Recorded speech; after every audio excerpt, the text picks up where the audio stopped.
हेर्नुस् न, एउटै फुलको कतिवटा रङहरू है।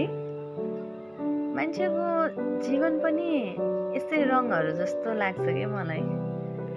कहिले सेतो, कहिले रातो, कहिले निलो अनि कहिले हरियो, अनि कहिले रुवाई, कहिले हाँसो, कहिले धेरै खुसी, कहिले फेरि धेरै अँध्यारोपन।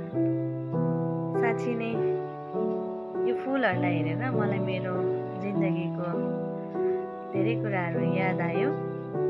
हेर्नुहोस् न, कसरी मुज्राइरहेको छ यो फुलहरू।